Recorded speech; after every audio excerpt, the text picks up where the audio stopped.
Hello, this is your host, Todd Lewis of the Praise of Folly podcast. Don't forget to like, share, and subscribe and hit the notification bell. Don't forget to check out my locals where you can get updates and support the channel. And for those that already support the channel, thanks for your continued support. Keeps this channel going. So I'm joined by Terminal Philosophy to continue our History of Warfare series. And we're going to pick up right after where we left off at the Cleomenian War. So at the end with the social war. Now, I have it in the title Greek Social War because there's a much more famous social war in the first century in Italy between the Italians and the Romans, which is still quite a ways off from where we're at. And you think, you can't catch a break. Right after the Achaeans and the Macedonians defeat Sparta, you think, well, we're done, right? And the Aetonians are like, no, we're not done. We're gonna attack them again. And so this is the beginning of the social war.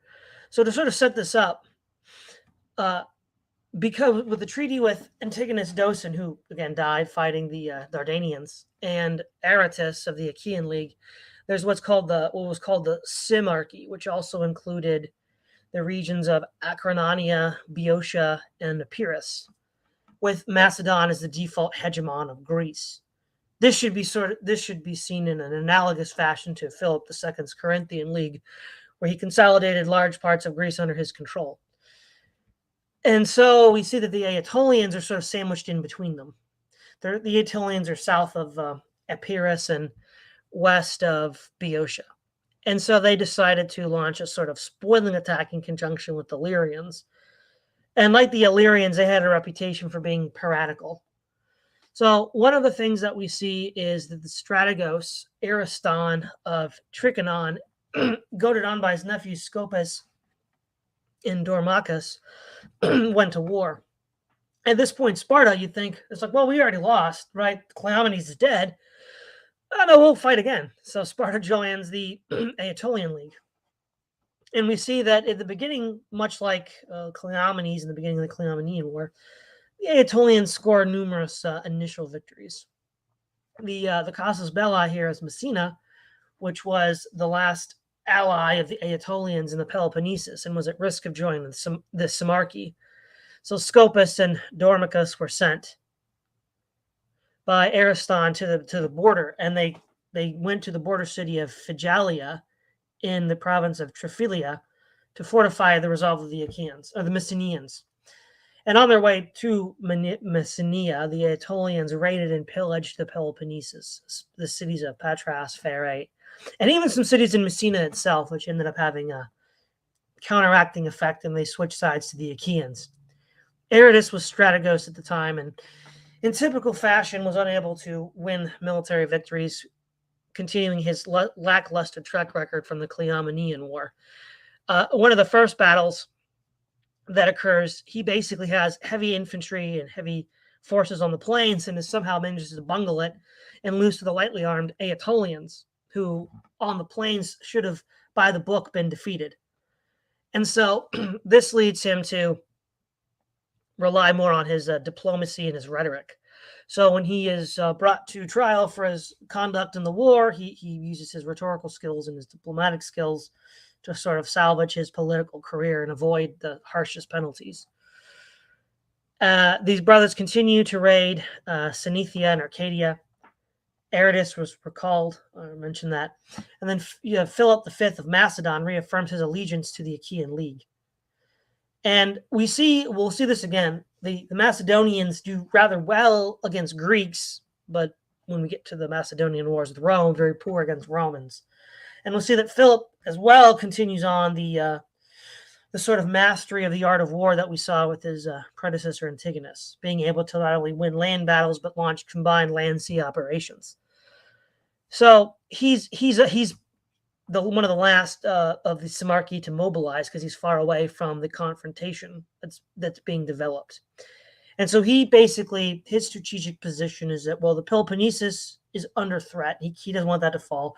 But he's also got interests in Crete, which is the beginning of the coterminous Lydian War, which we'll get to in a little bit later, where the Aetolians are seeking to extend their control into Crete. So it's really the Macedonians are trying to check Aetolian expansion in both the Peloponnesus, Epirus, and Crete. And at this time, Sparta, hearing the death of Cleomenes III, joins the Aetolian League under their elected king Lycurgus. So this is setting the stage for the social war. So what are your thoughts so far? Right, the social war, and you're right to say that the so-called social war is typically attributed to the Roman social war of the first century BC, and I'm sure we'll get to that, but that's a ways off. But the Greek social war is interesting. It displayed this sort of further Greek ability to form broader alliances as opposed to singular city-states, which is a bit more uh, that's a bit more normal for the Greeks to have followed the singular city-state models and to conquest out from there. But basically, the Aetolians rearmed after the Cleomenian War, and it was basically round two. And basically, what you have is the Aetolian League, Elis, and Sparta attacking the Achaean League's territory in the Peloponnese. You have Elis attacking from the west, Sparta attacking from the south, and the Aetolian League attacking from the north. And there are various battles in the areas of places like not necessarily the Battle of Dyme, which is Dyme, which that was a previous amphibious battle in 226. But there were several battles in Corinth and Boeotia and the islands that are sort of dotted along the east coast of the Peloponnese.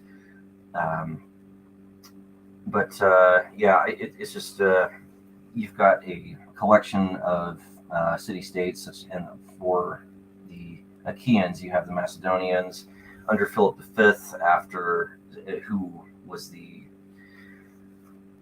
adopted son of Antigonus Doson, who died, as you say, fighting the Dardanians.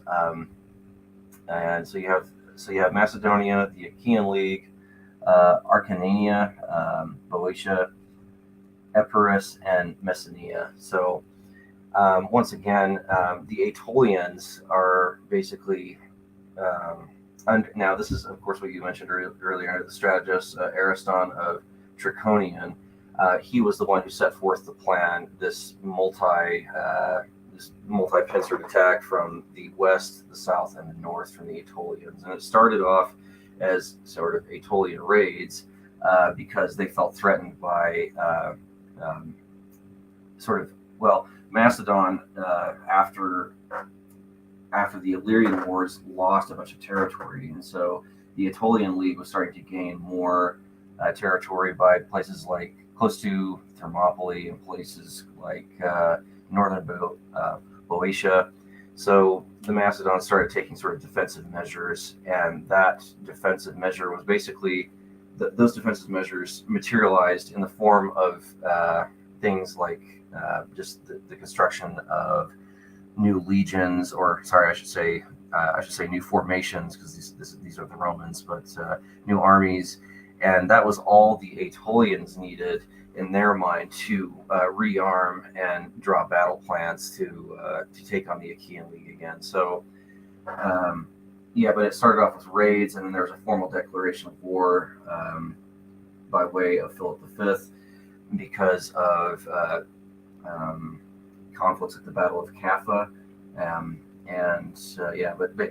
It started off with very subtle raids on the northern coast of the Achaean League, on the Peloponnese, I should say, by the Isthmus of Corinth, and then Philip V came in and was there to formally declare war. Right. So the first year of major hostilities, 219 BC. So Sparta attacks, as you said, from the south, Elis from the north down, and then, the Aetolians from the north down, and then Elis to the east. And it's a three-pronged assault that's meant to destroy the Achaean League. Now, Euripidatus defeats the Achaeans at Dyme and raids as far as Achaia. The Achaean mercenaries mutiny, further weakening their position. The League also suffered when Dyme, Pherae, and Tritatia failed to pay taxes. And the Aetolians themselves are plotting a two-front attack on Macedon. Scopas would march through Sicily and Delphi, which sacked Delphi. incurring, the opprobrium of, sacrilege to the gods. And also, that was the Phocians had done that a century earlier when Philip was fighting them in the same region. Philip II, that is. And then that was the sort of southern thrust. And then Dormachus was marching through Epirus to attack Macedon's western flank. And we see that Philip was distracted by a siege in the Gulf of Umbracia. He was unable to take the cities of Elias and Oniadi from Epirus as well as Calydon. And he heard rumors of a Dardanian invasion, which he called off the attack and returned to Macedonia. But the invasion never materialized. 218 BC, during the winter of 219-218, Philip marches his forces to the Peloponnesus and Corinth as to prepare for a campaign in the Peloponnesus the next year. And much like Antigonus Doson, 3 or 4 years earlier, he engages in a sort of a blitzkrieg, breaking the power of the enemies of the Achaean League. He drives Eurypidatus from the Apellerus Pass. He liberates Arcadia, marching as far as Triphylia. He captures Sopsis and entrusts it to Aratus the Younger. He liberates the cities of Lyson and Stration, handing them to Thalupsa. Elis was captured, as well as the fortress of Thalamus and the Elysian general Aphidamus.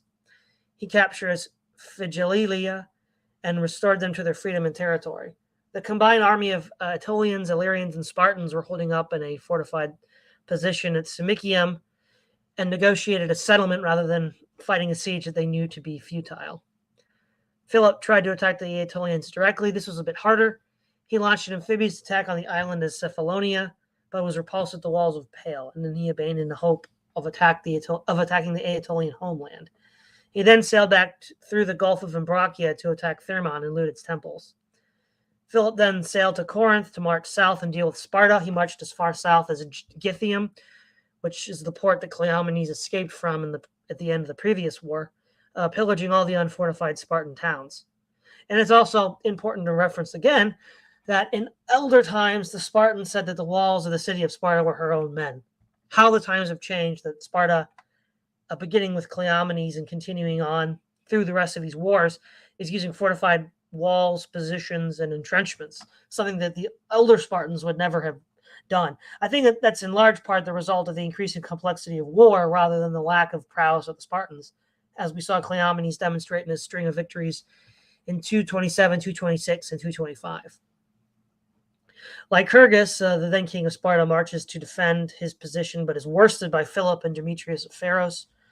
Aratus also threatens Lycurgus by crossing the Eurotas River. Philip then winters in Corinth. His men complain of receiving a little plunder, and there's a conspiracy that he puts down, led by his tutor Apelles, the chancellor Megalelius, and other members of the court.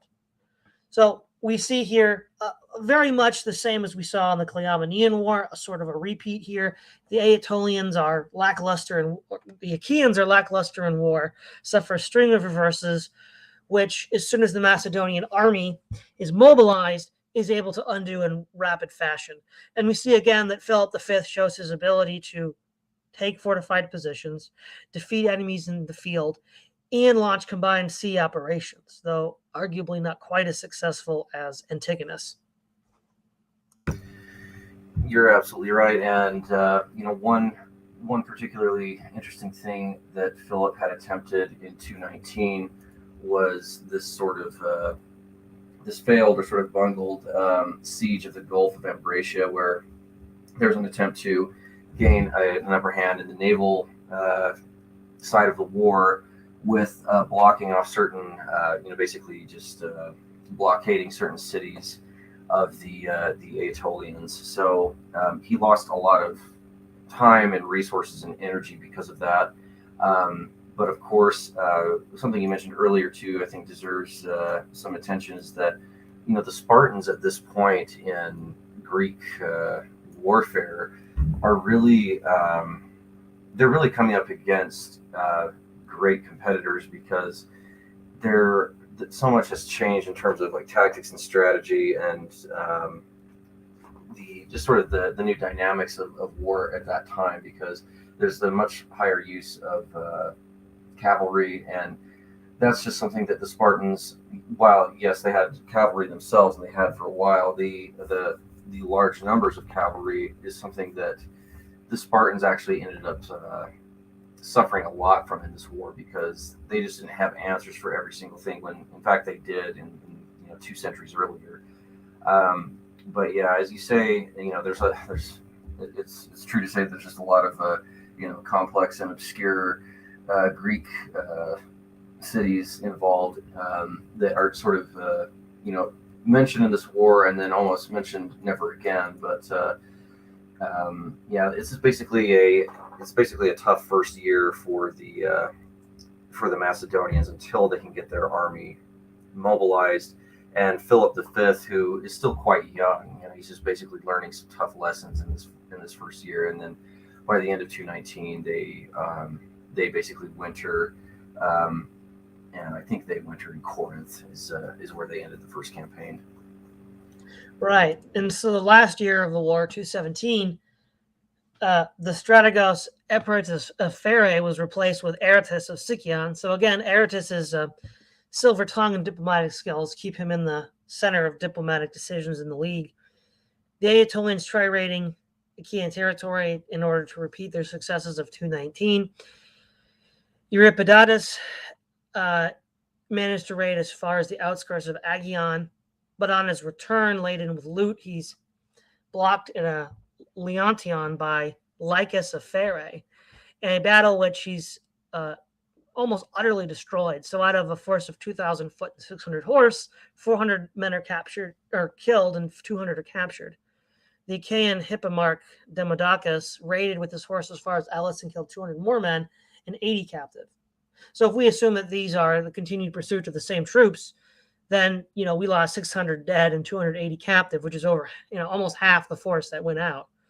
Philip Phthiotic of the Achaean Thebes in Thessaly. Oh, that Philip captured that city. There's a Thebes in Thessaly or in Boeotia, like the Thebes in Egypt. So you see a lot of doubles here. Now, upon hearing Hannibal's defeat of Romans at Trasimene, Philip V wants to end this war and call it off so that he can join Carthage and finish off the Romans. And we'll get to the Macedonian War in our next discussion. And so it's more or less a return to the status quo ante, where the Aetolians and the Macedonians negotiated the Peace of Naupactus. And the Macedon is more or less the uncontested hegemon of Greece. So at the end of this conflict, we see a few things. The Macedonian military is still the most powerful military in Greece. It's capable of complicated military operations, winning battles in the field, taking fortified positions, and engaging in combined land-sea operations. No one Greek or combination of Greek states is really able to check its power. The Achaeans are still what we might call today newbies at the art of war, but are very well connected diplomatically, which is why they're survivors. This will all be changed when we get to Philopoemen, who makes his big splash in the First Macedonian War. And we see that Sparta also the Achaeans have the principle of the in warfare, this concept of interior lines of communication. So if you're surrounded by enemies, in one sense, it gives you an advantage because you have a shorter marching distance to the front than any one of your enemies. And for any one of your enemies to converge, for a combined force, they have a lot more to travel. And so the Achaean League, in conjunction with Macedon, was able to take advantage of interior lines of communication. And since control of the sea is in the hands of Macedon, as shown by its ability to launch all these amphibious attacks, makes it very difficult for the Aetolian League and its allies to combine forces together to defeat the enemies. And we see that, as with the Cleomenian War, the results are indecisive. It's more or less a return of the status quo ante. So one of the reasons why these conflicts in the Peloponnesus continue to roll on and on and on is Macedon is never really able to deliver the final knockout blow. Antigonus died fighting the Dardanians, and Philip gets distracted in the broader geopolitical events of the Second Punic War. Right, that's absolutely correct. With the Aetolian defeat in general, one thing I've noticed here is that among many of the Aetolian members, or the member states, I should say, that there was the changing of hands of several different strategoses, or if that's the correct word. Strategoi. Strategoi, thank you for the plural version of that. So you have Epiratus of Pherae, who was replaced by Aratus of Sicyon in 217. And by that point, I mean, it was already going badly for the Aetolians, but there was never a solidified, broader strategy that was decided upon in the early stages of the war. It was more of these improv sort of Aetolian raids, which started in 220, and then that just sort of kind of snowballed into a full-blown war. But as you said earlier, the Macedonians, especially in the Peloponnese, despite their hegemon of Greece in general, they were never able to like completely and fully conquer the Spartans, or any of the various city-states that have popped up and disappeared in Arcadia, or the various city-states and the sort of bottlenecking land battles that have always happened around the Isthmus of Corinth. There's always been changing hands between alliances of the city-states in Boeotia. So it's always been an extremely complicated political situation in Greece. I would say since the Peloponnesian, at least the aftermath of the Peloponnesian War, it just became more and more complex, and there was always changing sources of financiers from different city-states. I mean, for example, the Persians were bankrolling the Spartans in the Peloponnesian War, and then later on you have I forget the name. Ptolemaic Egypt bankrolling various multiple city-states in Greece for not necessarily out of principle, but out of the desire to gaining more power and influence. And so taking a broader step back and looking at that complicated situation, the Aetolians basically had they didn't have. This is almost similar to the point we've talked about in the past, where you've got too many cooks in the kitchen, meaning you've got the Aetolians, you've got those from Elis, those from Sparta, with varying, I guess you could say, competing motivations and different levels of motivations to fight a war. So they were never able to decisively just declare some type of long-term strategy against the Macedonians, whereas the Macedonians themselves, along with other members of the Achaean League and their allies at the time in Boeotia, and these include other cities like Sithnea and not Corinth, but Elias and Odin. That's Oneidae. My apologies, but some of these Greek cities are challenging. But with all that in mind, the Macedonians have always had a longer established strategies and tactics that have always, that have worked much better in the past than these smaller sort of fringe leagues such as the Aetolians. So that is just sort of, kind of just a broader retrospective on the war in general, and just this changing of strategoi. I think at least 3 times. So yeah, that would make things difficult for anyone. Right. So a sort of coterminous war going on, which has its roots partly connected to what we just covered, is the Lydian War in Crete.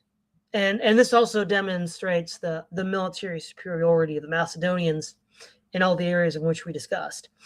The cities of Knossos and Gortys formed a coalition to take over the island, and the last independent city was the Spartan allied city of Lidos. And so this war begins in 220 BC, the same time as the Social War.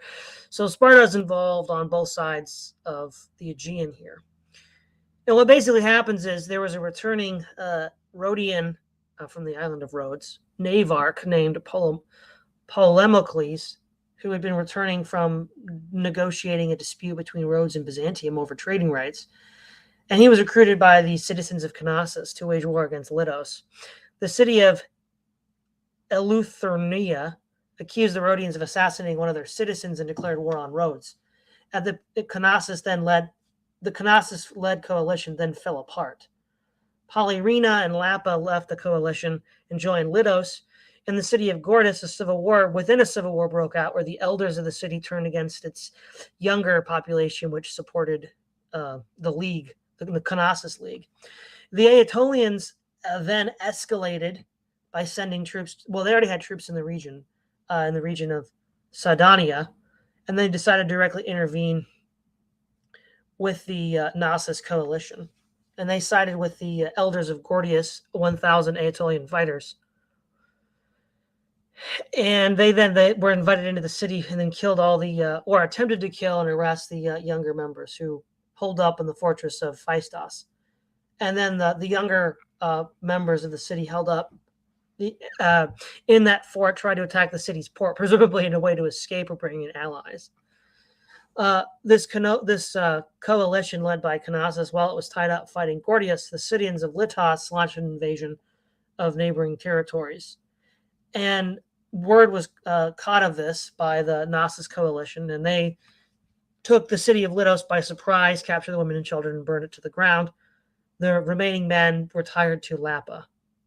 Now, what's the problem with this war is that it's only briefly mentioned by Polybius, and the accounts are incomplete, just like the third Samnite war with Livy is also incomplete. So that's one of the problems we have with these ancient conflicts. A lot of them are incomplete, and we sort of have to do a brief overview of all of the things that happened in there. So, for example, when we get to him later, the strategos of the Achaeans, Philopemon, was a mercenary in Crete for 10 years prior to his first strategoyship in 209 BC. This is all Plutarch has to say about Philopemon and the Crete. Not wishing, however, to be inactive and idle for the sake of training and practice in war, he sailed to Crete in search of military service. In Crete, he practiced for himself a long time among men who were not only warlike and versed in many kinds of war, but also still moderate and restrained in their ways of living. And he came back to the Achaeans with such distinction that they at once made him commander of their cavalry. So that's 10 years. The ancient historians don't always write the way we would like them to. And at the end, by 216 BC, a few important things have happened. As the broader social war broke out between the Achaeans and Macedonians, Philip V decided to intervene on the side of the city of Polyrrhenia. And Polyrrhenia had already sent ambassadors to the Symmarchy to ask for aid. So Philip V sends 400 Illyrians, 200 Achaeans, and 100 Phocians under Plator to the island. With this new army, the Polyrrhenians march on Eleuthernia, Cydonia, and Apteria, and these cities switch sides, seeing that the wind is blowing in the other direction. At this point, Knossos has lost all of its allies and is more or less hamstrung. It sends 1,000 mercenary archers to the Aetolians in the war on the mainland, but Polyrrhenia matches that with 500 to the Symmarchy. And then, again, due to inconclusive evidence, we just read it. It's basically over by 216 BC. The Aetolians are expelled from Crete, and the Macedonians are essentially a protectorate. So maybe one of the best ways to read this is that these cities ended up switching sides to the Symmarchy, which was allied to Philip. And so it's not that Knossos was necessarily taken, but that it decided, well, it's better to be their ally than not. And so now Crete is under Macedonian hegemony, and Philopemon has gained valuable mercenary experience. Right, that's interesting.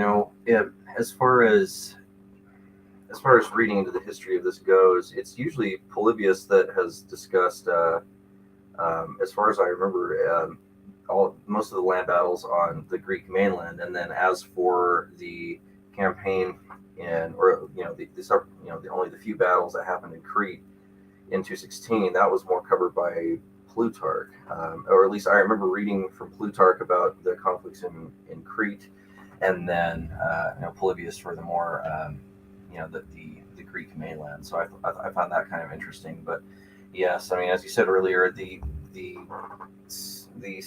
sort of small city states that were found in Crete, with the main one being Knossos, they really just switched to the Symmarchy switched to supporting the Symmarchy out of convenience, because they could see the writing on the wall that even though the Achaeans had like poor performance at the beginning, the Macedonians, after they had several successful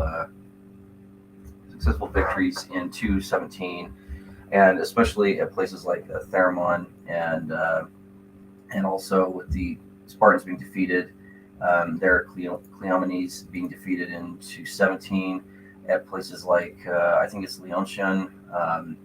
The Battle of Leontien. That was basically, this was just kind of underscoring the inability for the Aetolians to form, a broader, united front against the Macedonians. There was just too much rivaling, competing strategies, trying to be all fired off at once. So, the Greek, or I should say, the Macedonian invasion and sort of the control of Crete was complete by 216 because the settlements in Crete had an option to basically support one league or the other. The Macedonians were the clear choice, I believe. Exactly. Now, again, we don't have a lot of documentation on this. What's interesting is that at least initially Rhodes was on the side of Knossos, and Rhodes was sort of the naval power of the Eastern Mediterranean at that time. And it's sort of interesting that power wasn't used to prevent Philip from crossing into Knossos, into Crete.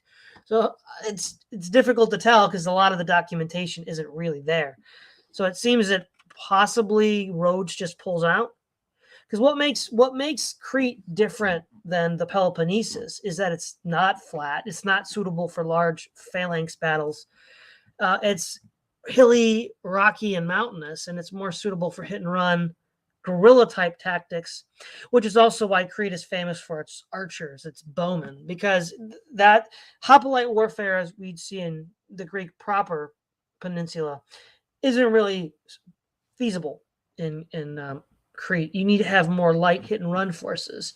And so we see that one of the things that Philopoemen learns in this whole process, when we finally get to his reforms, is that you need to have a combined arms approach, right? You can't just rely on one military system to achieve victory in antiquity.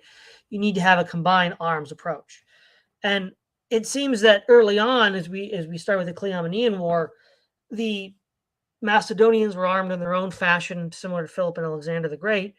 The Spartans were more the traditional hoplite formations, going back to Leuctra and Mantinea and Thermopylae and all those battles. And the Achaeans were just like lightly armed peltasts, it seems. And that seems to be the problem. They're relying on just one or two groups. We know from the Battle of Salacia that the Megaloptians have cavalry led by Philopoemen, so they were pretty effective in that battle.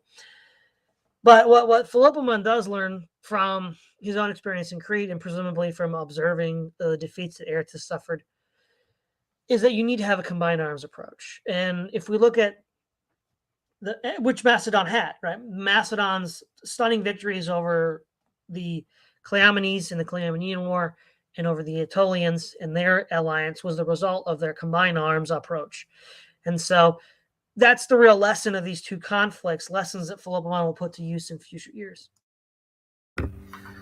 Yes, that's a great point. The Aetolians, to their credit, they basically marshaled a lot of light armored and lighter oriented forces throughout the war, and that did actually work quite well initially in 220 and 219 because of this highly mobile, highly capable amphibious forces that weren't bogged down by long logistical chains or quite literally heavy armor or heavier weapons, like archers and rock slingers and things like that. Those were quite effective actually in these earlier days, but Macedonia are really the true champions of combined arms, because not only was there a successful and fully fleshed out land element, including phalanx formations, lighter infantry formations, cavalry. There's been, especially in northern Greece, there was always a much stronger equestrian tradition in places like Boeotia and anything basically north of Thermopylae, there were just simply more horses in these city states, and Sparta and places like places like Megalopolis and all the various states that have risen and fallen in Arcadia, they had to kind of catch on with places like Thessaly that had a stronger equestrian tradition. So the Macedonians have had the upper hand. I think it just took them a while to find their rhythm in terms of how to deploy forces. And another good point is that you brought up was that in Crete, a lot of the terrain was more. It was just more favorable to lighter forces as opposed to sending out these bloated heavy formations. It was similar to the way how the Romans had a really hard time finding their own rhythm fighting Hannibal in central Italy because of all the mountains and various passes. It didn't play favorably at all to the Roman doctrine of setting up their formations the way they preferred on an open field. So, but yeah, I mean, once again, too, the changing of strategoi, when times are getting tough. I mean, sometimes that is necessary, but if it completely redraws the map in terms of how to wage a war, it can take a lot of time to sort of get your footing again. Like many of these places like Elis and Sparta, they weren't willing to trade land for time or to basically reset, if you know what I mean. It's so yeah. I mean that was just kind of the overall situation. And Macedonia just had the better and one. It should be said too that they had much more experience in the past of combined arms warfare than the Aetolian League ever had a chance to. Right. It's also interesting too that in most conventional histories of the ancient world, references to Sparta trail off after the war with Thebes and Epaminondas. But the classical authors who wrote about Nabis and Cleomenes and Aratus and Philopoemen, they are referencing Sparta all the way up into the Roman conquest of Greece. And so the question then is, why is it that we in the West now ignore it? And of course, the Cleomenian War is relatively well attested to, and so is the social war. I mean, Polybius has gobs of material, like 2 books dedicated to the social war. So it's not like for lack of material that we don't talk about this. I think part of it is there's this certain. It's bad enough to admit that Sparta got defeated by the Thebans, and there's a certain cult of Sparta that's developed, which is why also Antipater's defeat of them at Megalopolis in 331 BC is ignored as well. The fact that Sparta just limps on for like 200 more years and is humiliated again and again and again doesn't really fit with the sort of narrative about Spartan military badassery that many in the West want to cultivate. Maybe you could say he's a little harsh, but in the Politics, Aristotle says, it is notorious that the Lacedaemonians, while they were themselves assiduous in their laborious drill, were superior to others, but now they are beaten both in war and gymnastic exercises. For their ancient superiority did not depend on the mode of training of their youth, but only on the circumstance that they had trained them at a time when others did not. So he's saying, well, basically they were just the first. Now, on the one hand, though, someone could say, well, that is in the favor of Sparta because they were the first to do it. But they were not able to adapt to changing conditions. As war became more complex in the Peloponnesian War and leading up to the Theban War and then the wars we're covering now, the Cleomenian and Social War, Sparta was just not able to keep up with that. And I think it's interesting that Sparta has. I mean, these guys are mentioned by the founding fathers in the Federalist Papers. They mention Cleomenes. They mention the Achaean League. I mean, they mentioned Philip. It's not like once upon a time these people were totally forgotten. They were well known classical figures, and ancient Greek history kind of ends with Alexander, and it's like, well, guys, there's still a lot that goes on in the Peloponnesus and Macedon. We sort of revisit it when the Romans invade, but even without direct Roman intervention, there's still a lot going on, and there's many reasons for that. But I think one possible explanation is that Sparta's reputation is really bad in these, and it hurts the narrative. Yeah, there's definitely a Sparta fan club that's risen over the years. I think especially because of as cheesy as it is to say, like the movie 300. I mean, for whatever reason, that injected some sort of you know affinity for Sparta just in the minds of I guess you could say ahistorical normies. And fair enough, but I mean, this is the actual material truth of it is that Sparta just lost its ability. I mean, first of all, they had their sort of Spartan eugenics, which was never did well for population size, and it never did well for raising larger armies. Sparta, which not many people discuss. I mean, we have, but many people don't realize that Sparta always had to outsource for mercenaries in order to maintain some sort of land security. So they're doing basically what the Punics were doing. Rather than relying on their own population, their own sort of homogeneity, they had to outsource. And they required financing too from many different places, including Persia, Ptolemaic Egypt, and I even think Sicily at one point. But yeah, I mean, Sparta was never self-sufficient in the way that many other city-states were in the broader Greek in broader Greece in general. So yeah, I completely agree with that. One question I do have for you is that what after the peace of Naupactus or Naupactus, pardon me, after the peace of Naupactus, what was Philip the Fifth? What was his relationship with Hannibal? Like, what was he doing there? Because we talked about it, I think, briefly in the Punic War, but there was, at that time, I think at 217, that's when Hannibal had defeated several Roman legions at the Battle of Lake Trasimene. So, or Trasimene. So, what was going on there in terms of foreign policy? Well, right, he was trying to ally with Carthage to roll back Illyrian gains, because remember, after the first Illyrian War, they became Roman allies.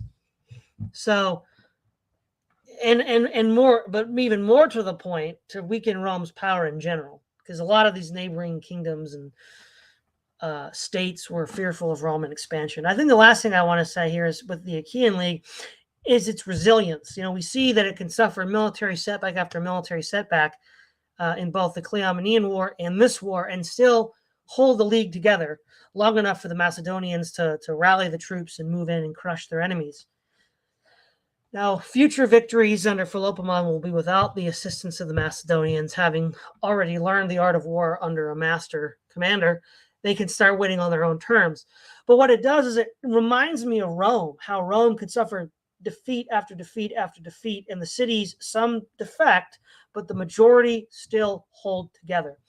It seems like the Achaean League was on the verge of coming up with a political model analogous to Rome, such that had it started a couple hundred years earlier, it might have been a rival challenger to Rome. But as it started, as soon as the Achaean League gained success, Rome is already the hegemon of the entire Western Mediterranean.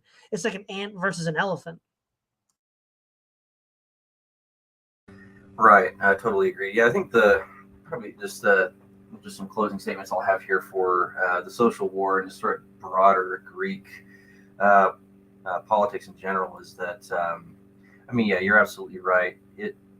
The first 2 years really for the Aetolian League, or sorry, for the Achaean League, were really bad. I mean, they suffered several defeats, sometimes humiliating defeats because for example, I mean, the like the Arcanians and the Boeotians were suffering loss. Like some of their, I guess you could say, quasi phalanx formations were losing to lightly armed like raiders from the Aetolian League.